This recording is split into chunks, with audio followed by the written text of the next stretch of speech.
Goody, how'd you pull up, mate? Obviously with the COVID last week, how'd you feel after the match?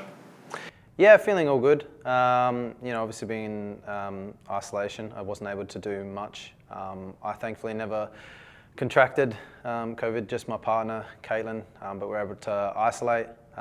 Making the travel, the Central Coast game is probably the most difficult travel for us as well, with a 2-hour flight and then a 2.5-hour bus ride. So travel-wise was a little bit difficult, but obviously a tough result to take in the end. Do you think purely just down to the red card, the early red card, that's what cost you the game?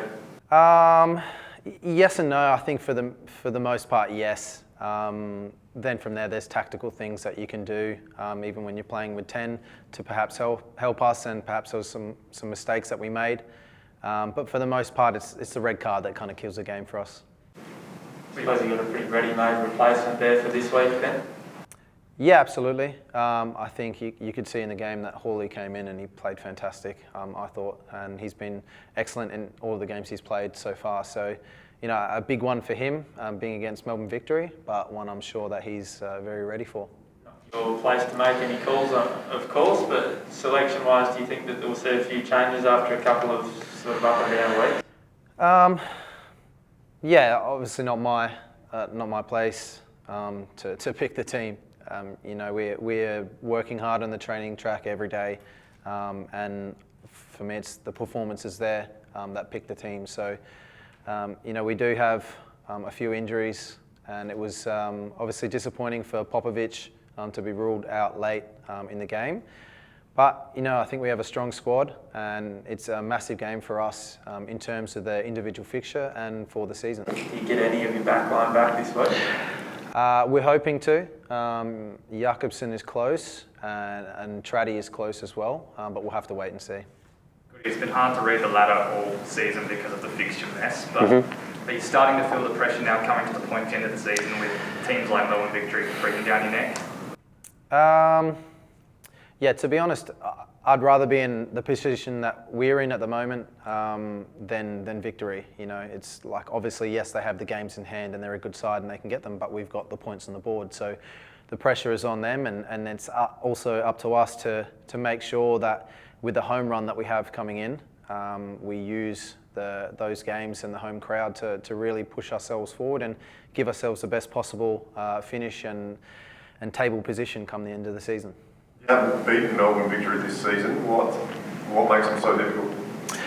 I think you can see since Popovic has come in that defensively they've been a much better side, I think, and overall they're a much better side than they were last year. I think they're structurally a lot better too.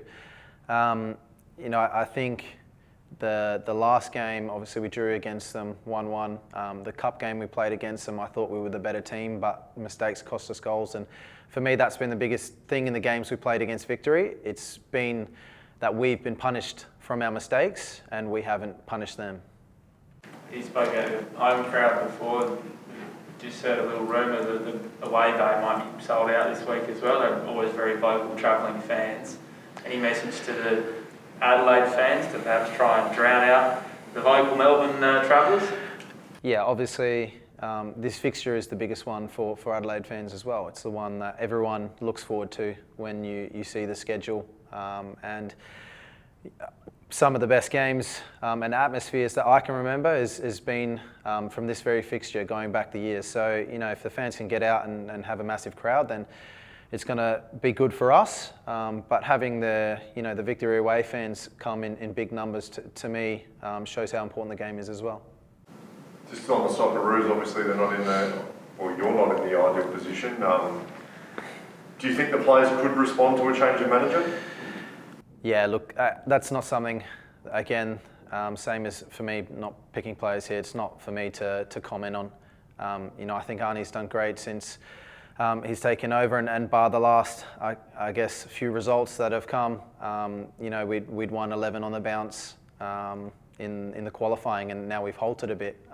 This camp has been probably the most disrupted we've ever seen in terms of players missing out. There's about 8 of us missing out with COVID reasons or with injuries. So we've been hit hard with that, and it's disappointing. And then again, if you look at the last time we qualified for the World Cup, we did it through the playoffs. you know Arnie better than I do. How would he be handling this sort of, I don't know, scrutiny? I think it's something he'll handle very easily. It comes part and parcel with the job of being a manager and an international manager. Again, it's not something for me to really comment on. I think he's a fantastic manager, and I think he's someone that the players respect immensely for what he's done for Australian football.